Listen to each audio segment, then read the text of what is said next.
saya ingin membahas, karena saya terus terang aja ternyuh banyaknya kisah-kisah Israiliyat yang masuk ke dalam kitab-kitab kita, bahkan di dalam beberapa kitab sahih.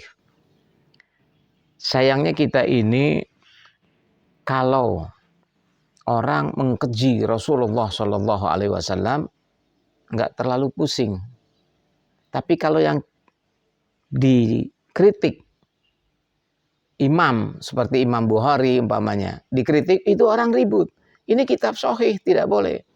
Kalau menurut disiplin ilmu yang saya miliki, artinya kritik studi Islam, sepanjang kitab itu karangan manusia, pasti punya potensi salah. Yang tidak bisa dikritik adalah kalamullah dan kalamnya Rasulullah Shallallahu Alaihi Wasallam. Tapi sepanjang itu buatan manusia, tetap ada peluang untuk salah. Dan kita harusnya jangan kita cepat-cepat terima kalau ada Israiliyat yang masuk. Contohnya nih, kalau saudara pernah ke Mekah ya, di sana ada sepeda besar sekali, rodanya barangkali diameternya 4 meter. Dipajang tuh, dijadiin patung, terus dibilang itu sepedanya Nabi Allah Adam. Ini kan luar biasa. Kita dibohongin aja nih. Nabi Adam naik sepeda, coba Anda pikirkan, kapan sepeda itu muncul? Kok tahu-tahu Nabi Adam bisa naik sepeda? Nah, ini hal-hal yang berbau kebohongan ini jangan diteruskan. Tapi kita kadang-kadang percaya. Lalu karena di kitab sahih ada cerita bahwa Adam tingginya 70 hasta, lebarnya 4 hasta. Ini tidak benar. Kenapa saya katakan tidak benar? Pertama, ini menyalahi Al-Quran. Al-Quran mengatakan laqad khalaqnal insana fi ahsani taqwim. Coba, kalau kita tidak punya kritik studi Islam, ya kita terima aja Adam tingginya 70, lebarnya 4. Padahal kalau orang tingginya 70, lebarnya 4, kayak papan. Sedangkan Al-Quran mengatakan laqad khalaqnal insana fi ahsani taqwim. Allah menciptakan manusia dengan seideal-idealnya bentuk. Nah kalau kayak papan, tidak ideal. Idealnya bagaimana? Idealnya lebar itu 1/4 kali panjang. Jadi umpamanya manusia tingginya 160, lebarnya 40. Kalau tingginya 180, lebar 45. Itu baru ideal. Satu. Yang kedua, manusia ini tidak pernah berevolusi. Jadi teori Darwin itu salah. Kalau kita digambarkan Nabi Adam panjangnya begitu, nanti ada kuburannya. Saya kebetulan di Hadramut ngelihat sendiri kuburan Nabi Allah Hud. Itu di sana digambarkan kepalanya di bawah, kakinya di atas bukit. Itu mereka percaya bahwa sepanjang itulah kuburannya Nabi Allah Hud. Padahal tidak benar. Nabi Allah Hud ya di bawah itulah. Enggak sampai ke bukit-bukit, tetap aja 2 meter. Contohnya lagi, Nabi ini, Adam, oke lah, nabinya orang Islam itu paling panjang usianya kira-kira Nabi Allah Nuh ya. Diutusnya aja 950 tahun. Kalau dia pertama diutus umur 40, hampir sudah 1000 tahun. Oke, kita ambil yang paling panjang 1000 tahun. Kalau kita ngukur Nabi Muhammad cuma 63, Isa segala macam itu pendek-pendek. Taruh yang 1000 aja nih, 1000 Nabi Allah Nuh. Adam, Nuh, Idris, Hud, Soleh. 5000 tahun berarti ya.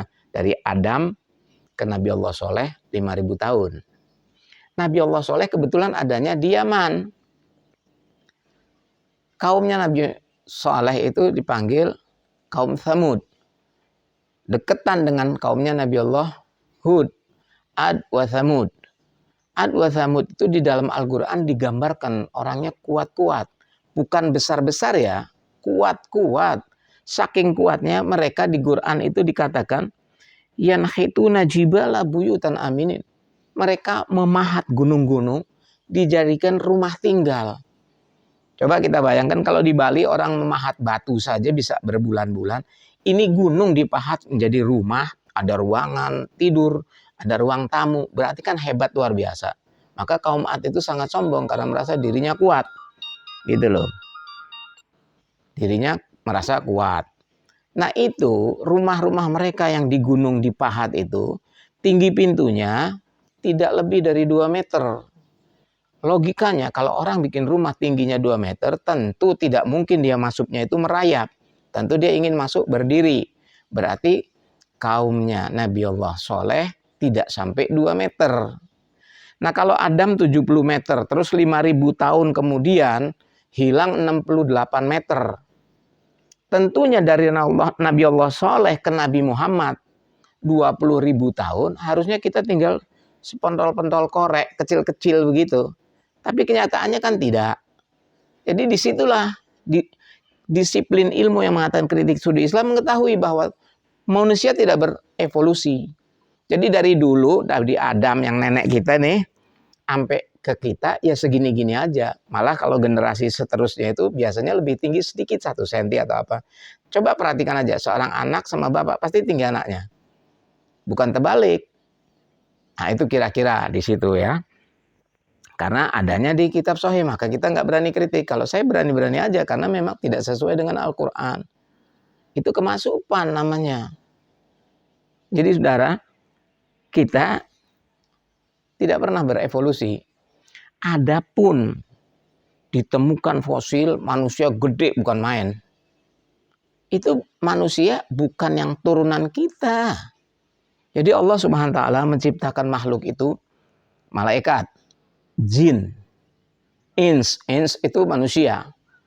Tapi sebelum manusia yang Adam yang nenek kita ini ada lagi bangsa juga seperti manusia. Namanya albin, alhin, baru al-ins. Nah ini atau alban, aljan, al-insan. Begitu. Adapun Adam yang nenek kita itu bukan manusia pertama. Karena kita lihat ilmu pengetahuan ditemukan fosil 3 miliar tahun. Coba dari Nabi Adam ke kita sekarang nggak ada miliaran tahun. Begitu. Jadi harus kita punya kritik studi Islam. Nah, adapun Adam yang nenek kita, saya katakan bukan manusia pertama. Kenapa? Kan Allah Subhanahu wa taala berfirman dalam Al-Qur'an, "Inni ja'ilun fil ardi khalifah." Khalifah di sini bukan berarti pemimpin. Dalam konteks ini bukan pemimpin. Kalimat khalifah ini bukan pemimpin, asal katanya khulafa. Jadi apa? Khalifah itu berarti di sini dalam konteks ini adalah pengganti. Model tadi taraweh ya. Kalau kita taraweh itu dibacakan Khalifatul Rasulillah Sayyidina Abi Bakrin Siddiq. Apakah Sayyidina Abu Bakar pemimpin Rasulullah? Kan tidak, tapi pengganti Rasulullah adalah Sayyidina Abu Bakar Siddiq. Jadi khalifah di sana pengganti. Maka Allah mengatakan inni ja'ilun fil ardi khalifah. Tugas manusia adalah khalifatullah fil ard. Pengganti Allah di muka bumi, bukan pemimpin Allah. Itu ya. Jadi mesti dipahami dengan benar. Kalimat khalifah itu konteksnya, dilihat konteksnya dulu. Artinya bisa macam-macam. Bisa kawan setia, bisa pemimpin, bisa pengganti. Karena asal katanya khulafa.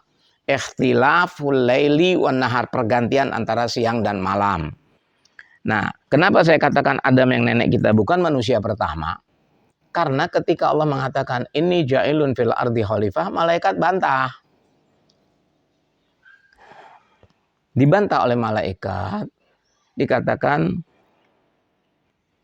qalu ataj'alu fiha man yasfiku dima wa nahnu nuqaddisu wa nahnu nusabbihu bihamdika wa nuqaddisu lak.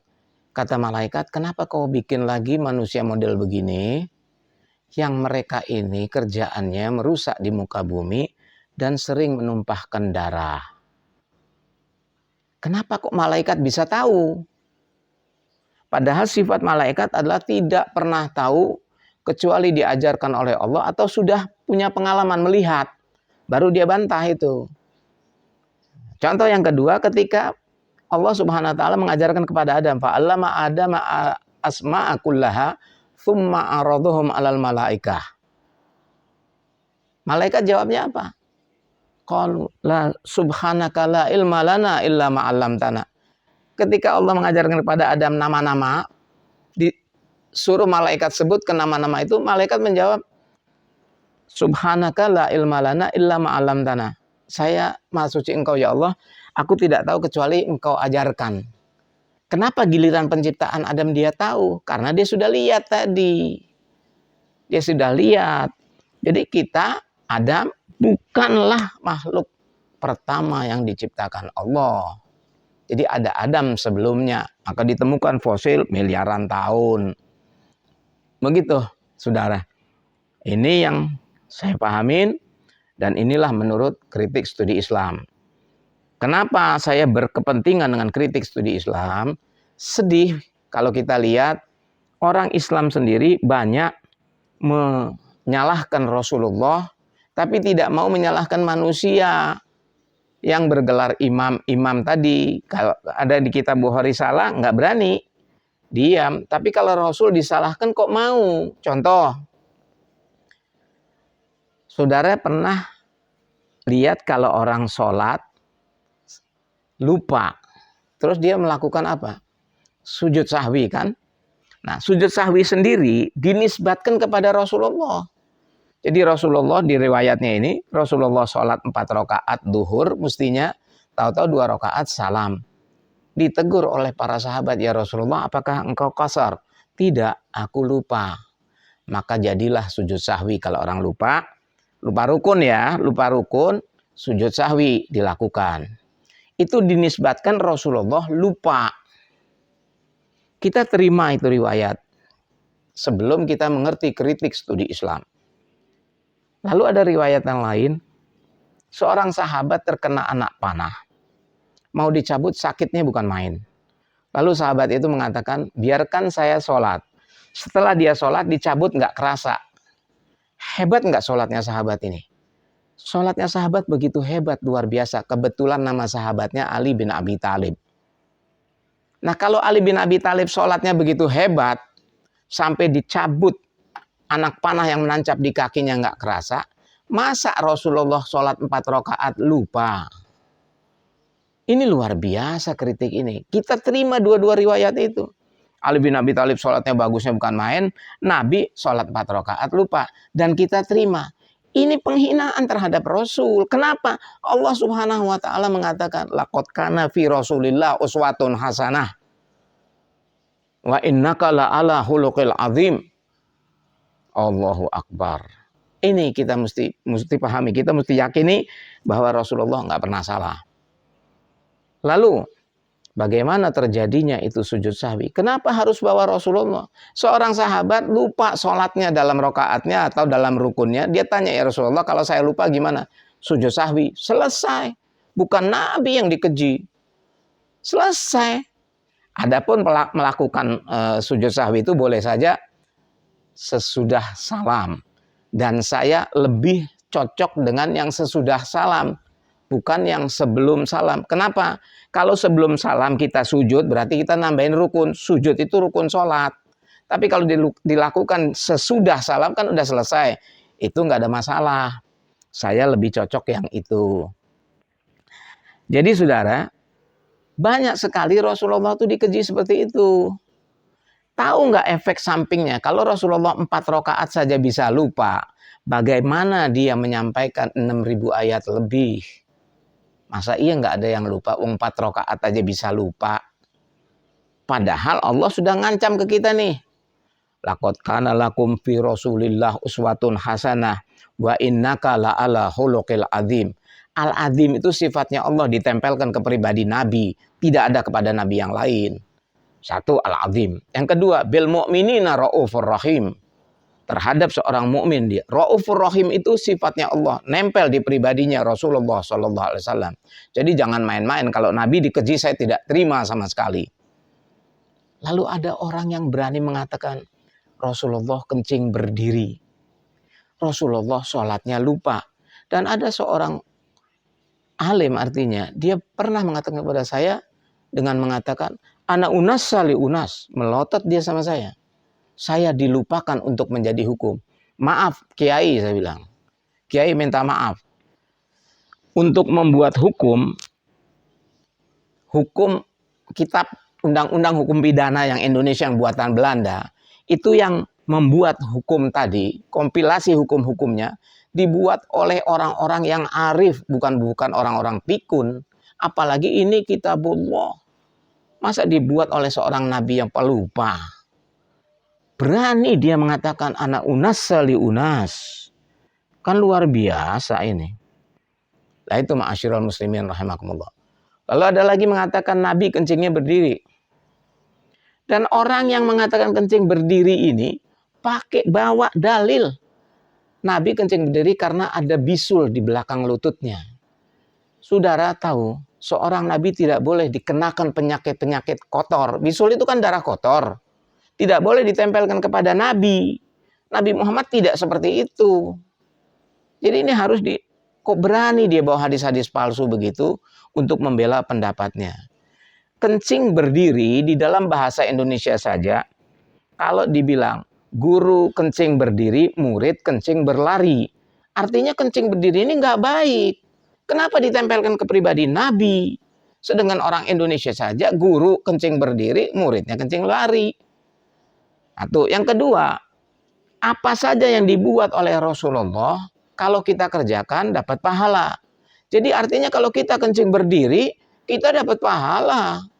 Karena ikut jejak Rasulullah, kan begitu. Ini bahaya pendapat-pendapat seperti ini. Maka itu ma'asyiral muslimin, kita harus yakin bahwa Rasulullah tidak pernah salah. Bahkan saya pernah mengatakan Rasulullah itu bayangan Tuhan. Jadi jangan terus pikiran yang aneh-aneh, saya mengkultuskan Rasulullah, tidak. Bayangan di sini, saya kasih gambaran yang nyata saja. Umpamanya Anda berdiri di bawah sinar matahari. Anda punya bayangan toh? Nah, bayangan kita ini ketika kita tangannya ke atas, pasti bayangan itu tangannya juga ke atas, tidak mungkin ke bawah. Begitulah Rasulullah, apa yang diperintahkan Allah tidak sedetik pun meleset daripada perintah Allah. Maka saya katakan Nabi adalah bayangan Tuhan. Demikian saudara sekalian, mudah-mudahan ada manfaatnya. Kalau misalkan mau saya tadi mengajarkan di dalam episode yang lalu tata cara taraweh yang dilakukan oleh para habaib dari masa ke masa. Kalau memang kitabnya susah dicari, saya ada hanya untuk ganti fotokopi saja Rp10.000. Boleh dimasukkan kemana itu, pesan sama Shopee boleh, sama WA pun boleh. Kalau WA saya gampang, boleh dicatat 0819 58 58 5845. Mudah-mudahan gampang itu ya dicatatnya. Kalau ada keperluan seperti itu, monggo. Billahi taufik wal hidayah. Wassalamualaikum warahmatullahi wabarakatuh.